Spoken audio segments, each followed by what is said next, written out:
আমরা এক ঝলকে দেখে নেব ষোড়শ মহাজনপদ থেকে কিছু গুরুত্বপূর্ণ প্রশ্ন। ষোড়শ মহাজনপদ থেকে প্রথম প্রশ্ন, নিম্নলিখিত কোন গ্রন্থটিতে মহাজনপদের তালিকা পাওয়া যায়? উত্তর হয়ে যাবে অঙ্গুত্তরণিকায়। এটি একটি বৌদ্ধ গ্রন্থ। পরের প্রশ্ন, প্রাচীনকালে উত্তর বিহার যে নামে পরিচিত ছিল? উত্তর হয়ে যাবে বজ্জি। বজ্জি এবং আমরা মল্ল এই দুটি পেয়ে থাকি প্রজাতান্ত্রিক মহাজনপদ রূপে।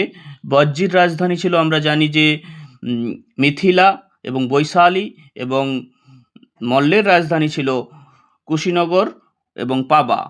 পরের প্রশ্ন, বুদ্ধদেব সময়কালে নিম্নলিখিত কোনগুলি প্রধান রাজতান্ত্রিক মহাজনপদ হিসেবে গড়ে উঠেছিল? উত্তর হয়ে যাবে বি এবং সি উভয়ই, তার মানে কৌশল, বৎস, অবন্তী, মগধ।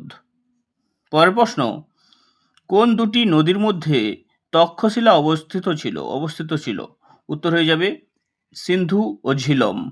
এর পরের প্রশ্ন, নিচের কোনটি অঙ্গ মহাজনপদের রাজধানী ছিল? উত্তর হয়ে যাবে চম্পা। অঙ্গ বিহারে অবস্থিত ছিল। পরের প্রশ্ন, গোদাবরী নদীর তীরে অবস্থিত মহাজনপদটি হল? উত্তর হয়ে যাবে অসমক। এটি একমাত্র কিন্তু মহাজনপদ যেটি দক্ষিণ ভারতে অবস্থিত ছিল, আর বাকিগুলো উত্তর ভারতে অবস্থিত ছিল। পরের প্রশ্ন, পৌরাণিক ভারতে মগধের প্রথম রাজধানী ছিল? উত্তর হয়ে যাবে রাজগৃহ। এর পরের প্রশ্ন, নিম্নলিখিত মগধের রাজবংশগুলিকে ক্রমানুসারে সাজাও।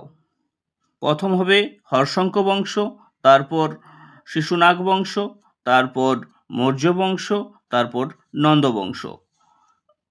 এরপর 9 নম্বর প্রশ্ন, নন্দ বংশের পর মগধে রাজত্ব করেছিল? উত্তর হয়ে যাবে মৌর্য বংশ। ধননন্দকে হারিয়ে আমরা সবাই জানি যে চন্দ্রগুপ্ত মৌর্য সিংহাসনে বসেছিলেন। পরের প্রশ্ন, কুনিক নামে পরিচিত ছিল? উত্তর হয়ে যাবে অজাতশত্রু। পরের প্রশ্ন 11 নম্বর প্রশ্ন, পাটলিপুত্র নগরীর প্রতিষ্ঠাতা কে? উত্তর হয়ে যাবে উদয়ীন। Thank you. ভিডিওটি ভালো লাগলে সাবস্ক্রাইব করে এবং লাইক করে আমাদের পাশে থাকো।